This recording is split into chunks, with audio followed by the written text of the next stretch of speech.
राम जी और उन्हें संसद में इस तरीके से पेश किया जा रहा है। क्या ये मौलाना के भेष में किसी मस्जिद को पेश कर सकते हैं? हर हिंदू को ये सोचना चाहिए कि ये 10% 15% वोट के लिए अपने बाप को बाप नहीं कहते हैं, दूसरे के बाप को अपना बाप बनाते हैं। अपनी औकात नहीं बोलनी चाहिए। ये भी हिंदू हैं, अपनी 7 पीढ़ियों में जाकर देखें, इनका बाप कोई राम जी निकलेगा। जो अपनी पत्नी के लिए नहीं एक शब्द बोल सकते, वो हमारी माँ बहनों के लिए क्या बोलेंगे?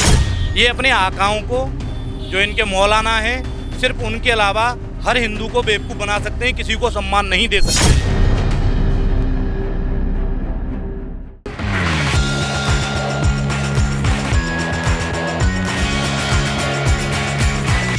नमस्कार, मैं आकाश कुमार, स्वागत है आपका हमारे चैनल भैया जी गजब पर। पहले आप ये राख दिखा दीजिए कि ये जो राख है एक्चुअली में पप्पू यादव जी का पुतला फूंका गया है। हमारे सामने तमाम हिंदू लोग हैं और इनके अंदर एक आक्रोश है। ये लोग कह रहे हैं कि हमारे राम जी का अपमान हुआ, हमारे सनातन धर्म का अपमान हुआ। जब पप्पू यादव जी ने राम जी की तस्वीर ले रखी थी तो वह राहुल गांधी जी के पैरों में गिर रहे थे। तो क्या भगवान राम जी की ये जो चीज़ें हैं उन किसी के पैरों में हैं? आइए जानते हैं, लोगों से बात करते हैं।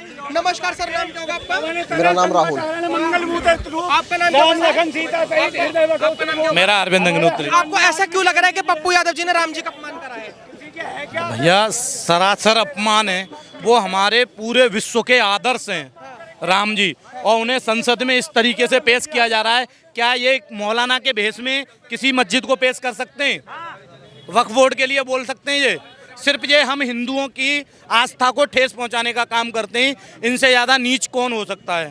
सही बात। हर हिंदू को ये सोचना चाहिए कि ये 10% 15% वोट के लिए अपने बाप को बाप नहीं कहते हैं, दूसरे के बाप को अपना बाप बनाते हैं। तो ये हमारी क्या रक्षा करेंगे? हमारी संस्कृति की क्या रक्षा करेंगे? हर हिंदू को ये सोचना चाहिए। देखिए, इसने इतना गलत काम किया, इसकी राख पे भी अभी हम मूतनेंगे। मूतने के बाद इसे नाले में प्रवाहित करेंगे। इसका अंतिम संस्कार पूरे रीति रिवाज से ही करेंगे। पर जैसे जिहाद तरीके से इसने करा, इसके विपरीत करेंगे हम। और देखना भी हम सब इकट्ठे होकर मूतने वाले हैं। लेकिन लोग कह रहे हैं सांसद है वो, कैसी बातें कर रहे हो? गली का कुत्ता थोड़ी है। साला सांसद, सुनो, सांसद मेरे घंटे का सांसद यहाँ बैठते हैं मेरे पास डेली। वो टोपी पहन के बैठ सकता है कहीं पे? किसी मस्जिद में जाके सांसद है, जो अखिलेश यादव है, राहुल गांधी हो गया, पप्पू यादव हो गया, ये टोपी पहन के ऐसा कर सकते हैं? इनकी खांड में, हलक में ना डंडा चढ़ा दिया जाएगा। इतना आसान है सनातन धर्म के लिए बोलना कि पूछो मत। इन्हें अपनी औकात नहीं भूलनी चाहिए। ये भी हिंदू हैं, अपनी 7 पीढ़ियों में जाकर देखें, इनका बाप कोई राम जी निकलेगा। ठीक है, अभी अपनी औकात बोल रहे हैं, सब वोट के चक्कर में, राजनीति के चक्कर में हर चीज़ भूल रहे हैं। इन्हें भगाओ इन्हें यहाँ से, और इस साल कभी ज़िंदगी में यूपी से नहीं जीत पाएंगे। सर, अभी जो आपने पप्पू यादव जी का जो पुतला जलाया, आप इससे क्या मैसेज पहुंचाना चाहते हो? हम हर सनातन विरोधी के लिए मैसेज पहुंचाना चाहते हैं कि तुम इसी तरीके से दिन रोज जलोगे। अगर हमारे सनातन का अपमान करोगे तो इसी तरीके से रोज जलाए जाओगे, रोज जूतों से पिटोगे। हर सनातनी जाग चुका है तुम्हारी मानसिकता से कि तुम हमारा सनातन का विरोध करके और हमसे ही वोट मांगने की कोशिश करते हो। अखिलेश यादव कह रहे हैं कि योगी जी को हटा दो, वो सनातनी नहीं है, अगर हम आएंगे तो हम बहुत अच्छे से काम कर सकते हैं, चोरी वगैरह तो हमारे राज्य में होगी। ये अखिलेश वही है जिसके अब्बा ने, अब्बा ही बोलेंगे, अब्बा ही है जिसके अब्बा ने राम मंदिर के टाइम पे सनातनों पे गोली चलवाई थी। ये वही है अखिलेश, ये टेढ़ी नाक का। संसद में ये बोलने में शर्म नहीं आई थी। संसद में खुशी के साथ ये बोला था कि हमें बड़ी खुशी हो रही है कि हमने सनातनियों पे गोली चलवाई राम मंदिर के। वो हम सनातनियों का क्या ही सुरक्षा देंगे जो संसद में खड़े होके? ये तो हम हर सनातनी को, हर हिंदू को सोचना चाहिए कि ये कैसी मानसिकता वाले लोग हैं जो अपनी पत्नी के लिए नहीं एक शब्द बोल सकते, वो हमारी माँ बहनों के लिए क्या बोलेंगे? पप्पू यादव कह रहे हैं मैं पिछड़े समाज से आता हूँ, इसलिए आप लोग हमारा विरोध कर रहे हो। ये अब जाति बीच में लिया है वो। नहीं, ये तो उनकी बुद्धि भ्रष्ट है। एक चीज बताओ, पिछड़ा वर्ग उसका मैटर छोड़ो। पप्पू यादव ही है, अकेला पप्पू यादव ही है। हम तो मोदी जी को भी पूछते हैं, मोदी जी किस उससे हैं, पिछड़े वर्ग से हैं या नहीं है? हम मोदी जी को पूछते हैं, नहीं पूछते? आप बताइए, हमारे देश की राष्ट्रपति कौन है, किस वर्ग से आती हैं? हम सब उनका सम्मान करते हैं, नहीं करते? जयकारा लगाते हैं, नहीं लगाते? बताइए। सही बात है। ऐसी मानसिकता वाले लोगों को हम पूजेंगे? सिर्फ इनको जूतों से पूजेंगे। जो सनातन का अपमान करेगा, चाहे वो किसी भी जाति का हो, पहले बात हम जातिवाद का मैटर ही खत्म कर देते हैं। हम सनातन धर्म की बात कर रहे हैं, हिंदू समाज की बात कर रहे हैं। जितना भी आक्रोश आज आपने देखा, पप्पू यादव का जो पुतला फूंका गया है, वो सभी हिंदू समाज ने फूंका है, क्योंकि हिंदुओं की आस्था पे इसने जो खिलवाड़ किया है वो बर्दाश्त नहीं किया जाएगा। अभी जैसे मान के चलो कि जो ये अखिलेश यादव जी हैं, उन्होंने इंस्टाग्राम पर एक पोस्ट लिखी है और उसमें लिखा है कि ये पीडीए के खिलाफ वर्चस्ववादियों की दुर्भावनाओं का घोर निंदनीय प्रदर्शन है। मतलब आप लोग जो हो वो पीडीए, पिछड़ा, दलित और आदिवासी के खिलाफ हो। ये सिर्फ कहते हैं, करते नहीं हैं। और योगी जी, मोदी जी करते हैं। देश की राष्ट्रपति कौन है, आप बताइए, किस वर्ग से आती है? आदिवासी है, आदिवासी है, बिल्कुल एसटी कम्युनिटी। ऐसी कम्युनिटी है। फिर बीजेपी से ज़्यादा सम्मान कौन दे रहा है? ये कभी दे सकते हैं?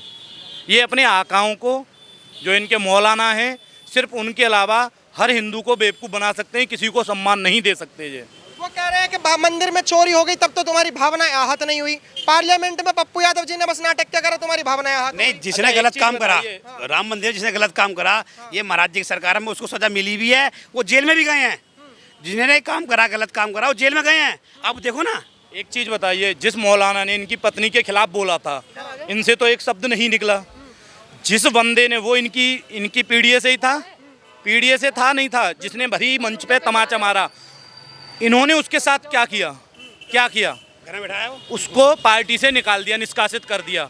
अब इनकी मानसिकता से हर हिंदू समाज को ये सोचना चाहिए कि ये किस समाज से हैं, ये मौलाना समाज से हैं या हिंदू समाज से हैं।